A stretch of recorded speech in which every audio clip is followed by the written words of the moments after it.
She was the most beautiful girl in the village until her husband saw why she feared her own reflection.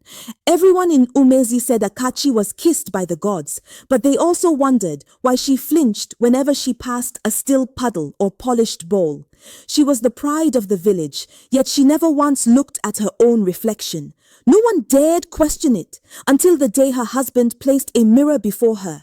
And what stared back was not the girl he loved, but something ancient, broken, and afraid. A long time ago, nestled beneath the towering Iroko trees and soft golden light of the morning sun, was the village of Umezi, a place where songs were carried by the wind and stories grew like fruit. In this village lived a girl named Akachi, born to a seamstress and a hunter. From the moment she could walk, people said she looked like royalty. Her skin shimmered like bronzed silk, her tightly coiled hair was woven like a crown, and when she smiled, even the elders forgot their prayers. Akachi didn't speak often, and she never argued, but there was one thing she refused: mirrors. She would not bathe near still water. She covered her pots. When asked why, she'd simply say, "Not all things meant to reflect are meant to be seen." Still, no one questioned her. Why would they? She was beauty itself.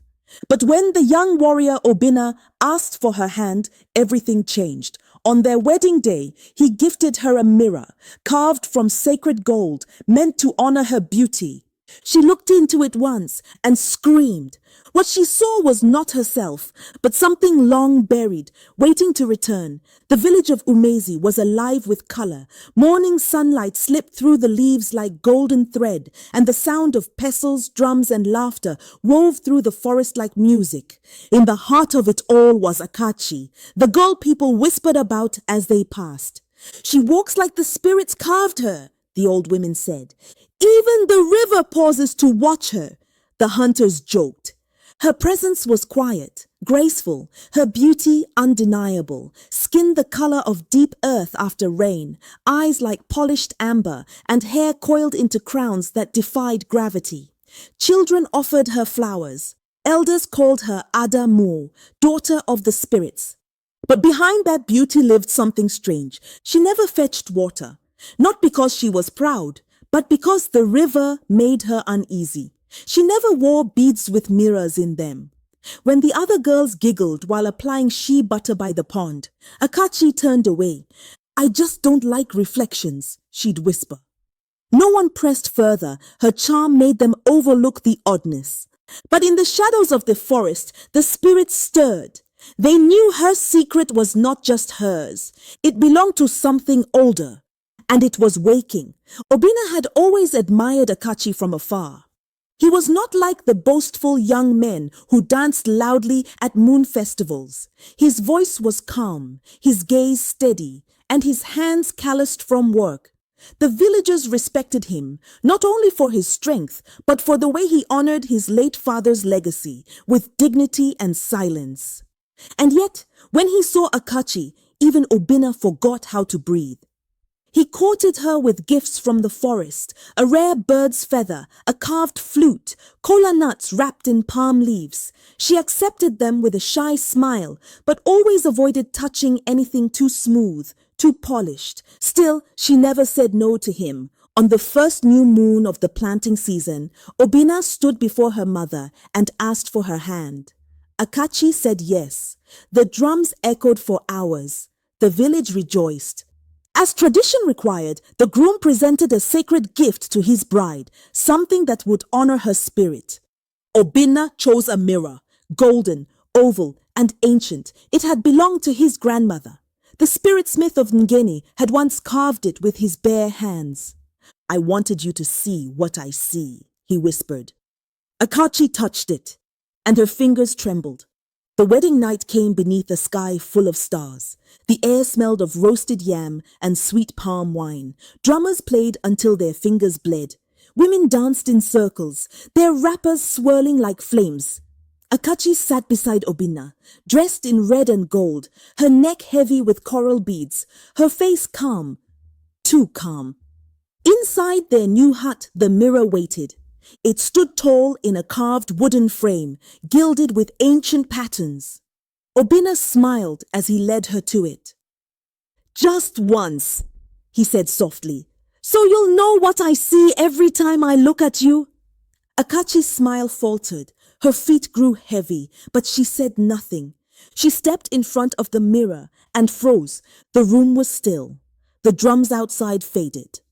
Obinna, confused, turned to look, and what he saw knocked the breath from his lungs. The mirror didn't show Akachi. It showed something else. Her dress was the same, her beads, her posture, but her eyes were hollow, wide with terror. Her skin was pale, decaying. Black tears streaked down her cheeks. The reflection stared back with a mouth open in a silent scream. Then the real Akachi screamed too, and the mirror cracked. The mirror was covered. Obinna wrapped it in thick cloth and hid it beneath the floor mat, but the image refused to leave his mind. That night he held Akachi as she trembled in his arms, her breath shallow, her skin cold. "Tell me what you saw," he whispered. "I didn't see it," she said, voice hollow. "It saw me." The next morning, while the village still slept, Akachi led him beyond the farms, past the banana groves, and into the ancient grove where her ancestors were buried. There, beneath a sacred iroko tree, she finally told the truth. Generations ago, her great-great-grandmother Nedi had been a spirit bride, chosen by the goddess of the river to be her living vessel. But on the night of the binding, Nedi ran. She chose beauty over duty, vanity over sacrifice. In rage, the goddess cursed all her daughters.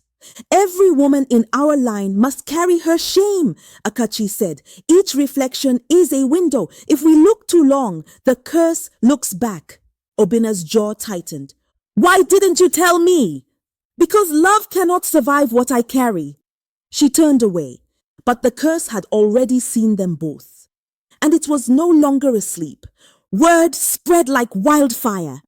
First came the whispers. Servants swore they heard screams from the couple's hut. Then came the rumors that the bride had cursed the mirror, that Obinna now walked with shadows clinging to his heels. Some claimed Akachi's reflection had been seen elsewhere, in bowls of water, in shiny fruit skins, even in children's dreams. The elders called it abomination. One morning, the women fetching water refused to walk beside Akachi. A child burst into tears at the sight of her. Her once admiring neighbors now crossed themselves and muttered prayers when she passed. Obinna tried to protect her, but his voice held no weight against the fear tightening around them like a noose. Even his mother, proud and stone-faced, pulled him aside and said, "You married a girl who carries a debt from the gods. Do not let her ruin your name." By sunset, the verdict came. The Indichi, village elders, declared Akachi unclean. She was to leave Umezi until she could prove the spirits had released her. Obinna stood beside her, but Akachi saw it in his eyes, the doubt. That night, she packed nothing. She kissed his forehead, barefoot and silent, and walked into the forest alone. The forest swallowed her whole. Beyond the farmlands, past the place where children were warned not to wander, lay Ndi Mamuo, the land of spirits. Few had dared enter it and returned unchanged. Trees grew in twisted shapes, their roots curled like clenched fists. The air was thick, not with heat, but with memory. Every breath felt like breathing someone else's dream. Akachi walked without food, without sleep, drawn deeper by something she couldn't name. At the riverbank, where the water no longer flowed, she built a circle of stones. There, beneath the moon, she called out with a cracked voice, "Ekema, grandmother of my blood, I come with bare hands. Show me why I was chosen to carry this." Wind hissed through the trees. A soft laugh, brittle as dried leaves, danced across the clearing. Then she appeared.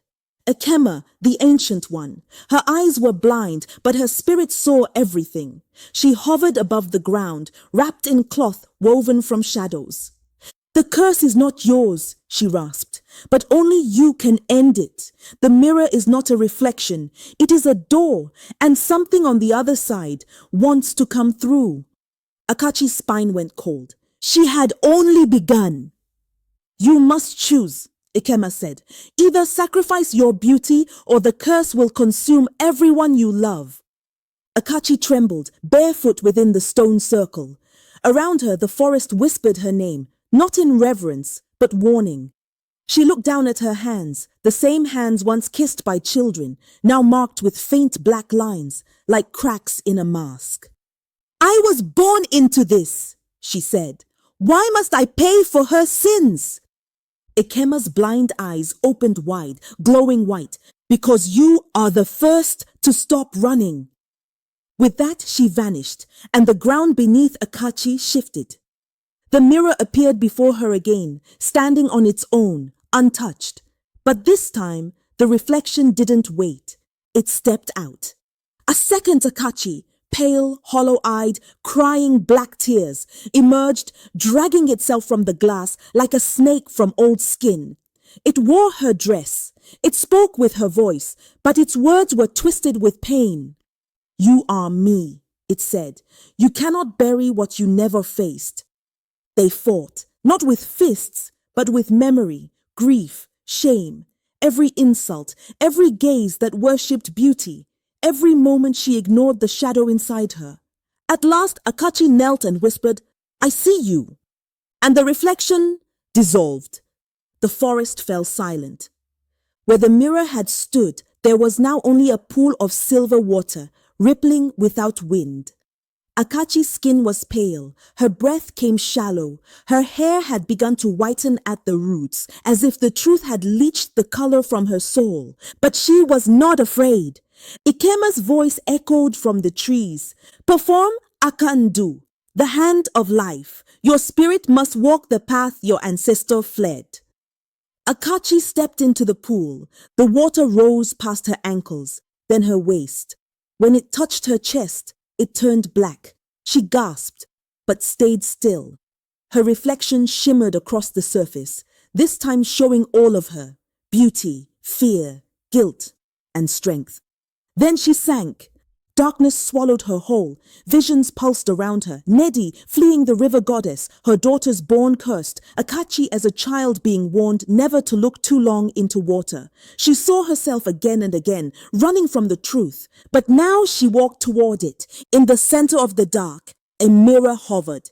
She reached out, not to fight, but to embrace. I do not fear you, she whispered. Light exploded. She rose, coughing, gasping for air. The pool was gone, but her hair was white as moonlight. When Akachi returned to Umezi, the sky was overcast, the village quiet. No one danced, no one sang, until they saw her. She walked barefoot, her wrapper torn at the edges, her skin glowing like polished clay after rain. But it was her hair, white as river foam, that stopped hearts. A symbol of death in the old stories, a mark of one who had crossed to the other side and returned. Children stared. Elders dropped their staffs. Then Obina stepped from the crowd. He said nothing at first, just looked into her eyes, truly looked, not for beauty, not for answers, but for her. And what he saw there made him kneel, not in worship, in awe. The mirror, buried deep in the forest now, never returned. But the curse had lifted. Women no longer feared their reflections. The air in Umezi grew lighter, as if something ancient had finally exhaled. Akachi never again spoke of the trial. But when girls gathered to braid each other's hair, she sat with them, smiling gently, her white crown catching the light. And when the river ran beside them, she looked, and she did not look away.